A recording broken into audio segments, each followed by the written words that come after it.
much of the last decade, BRIC countries have been the world's brightest economic stars. Now developing countries are leading the global economic recovery. They're part of a so-called Next 11, the name given to the group of nations deemed by Goldman Sachs as potential bright spots.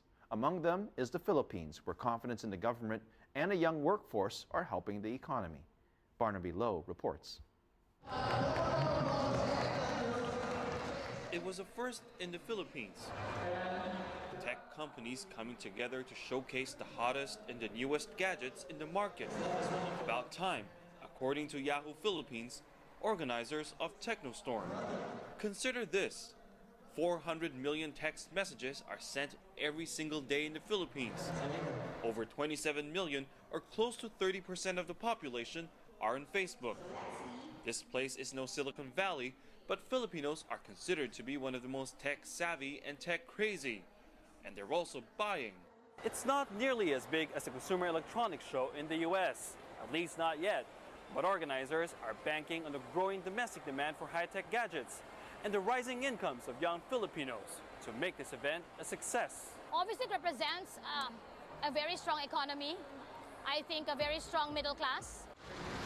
In fact, strong consumer spending, not just in the tech industry, has helped shield the Philippine economy from the ongoing crisis in the West.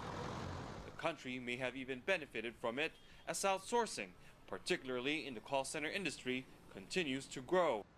But just how strong is this economy? It's outperformed most of its Asian neighbors by posting a better than expected 7.1% GDP growth in the third quarter of 2012. Year to date, 6.5%, making it one of the fastest growing economies in the world. The market responded to the news with resounding optimism.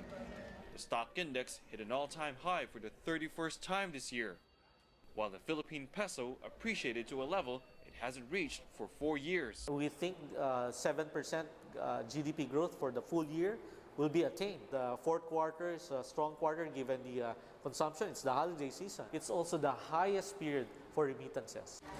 Foreign remittances, mainly from overseas Filipino workers, which is expected to exceed $20 billion this year, and for the longest time has been the backbone of the Philippine economy. But as the government tries to keep the momentum going, the hope is that no Filipino will ever have to leave the country in search for a better life. Barnaby Lowe, CCTV.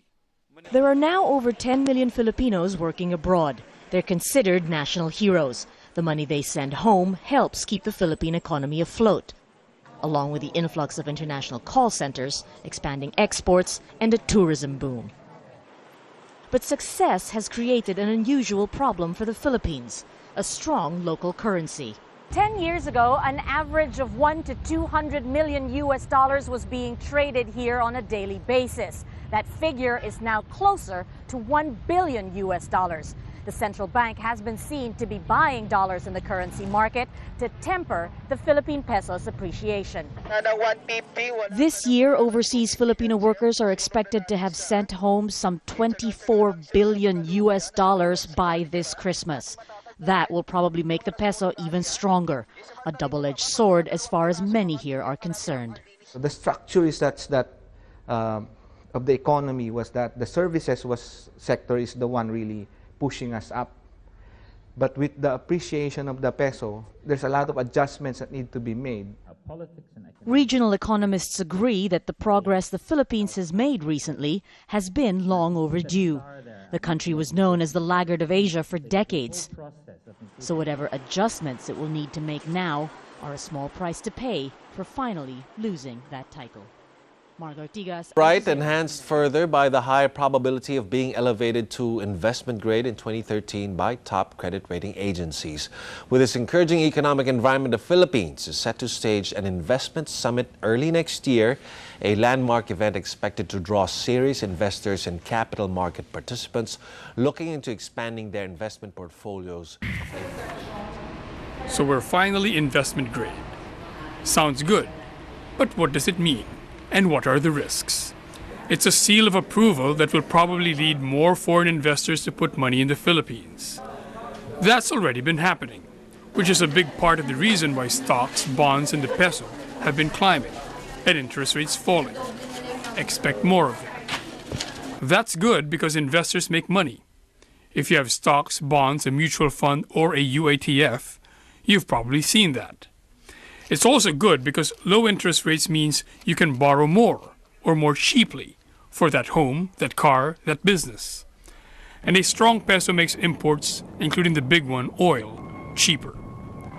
But every silver lining has a cloud.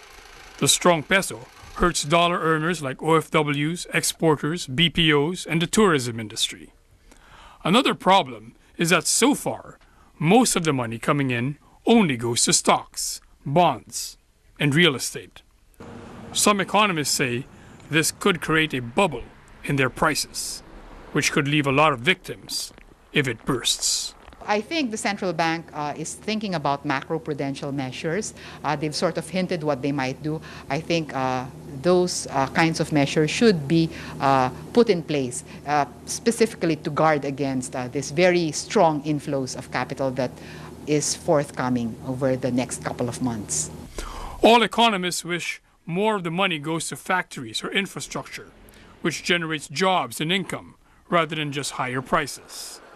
The government has been saying they're trying to cut corruption, red tape, and other costs of doing business like power and transport to attract more investments in factories. It's also been saying it's trying to accelerate infrastructure projects. Well, the market rates are two notches above investment grade. And I think this opens the gates not to hot money, but to investors that require investment grade before they consider to put up plants and factories in countries. And that's what we're really excited about, because our goal is to create more job opportunities for our people.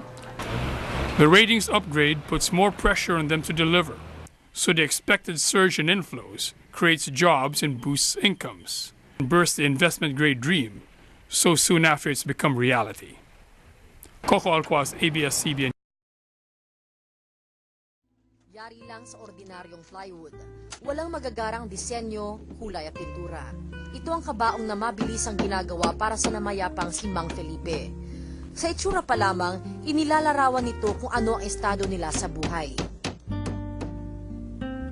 Tulong-tulong lang na humingi ng donasyon ng mga kapitbahay sa isang grupo ng mga madre para makabili ng materyales para sa kabaong.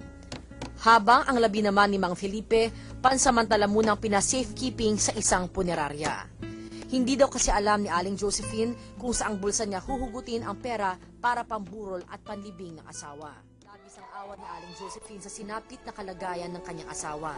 Dahil wala silang pambayad sa punerarya, hindi man lamang ito naimbalsamo at hindi man lamang naturukan ng formalin. Kaya ang bangkay ni Mang Felipe medyo nangangamoy na. Ang anak niya, mula sa pintuan lamang siya tinatanaw. Hindi man lang din nabihisa ng maayos na damit si Mang Felipe. Nilagay siya sa kabaong, suot lamang ang kinamatayang damit na shorts at t-shirt na ginupitan ng magas.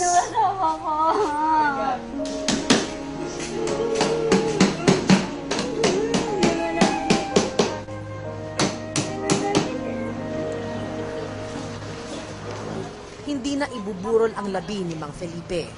Mula sa punerarya, diretso na ito sa sementeryo. Hindi ko na po iburol kasi wala rin po akong itutustos na pag ibinurol dito. Kung magkano yung bayad sa ano.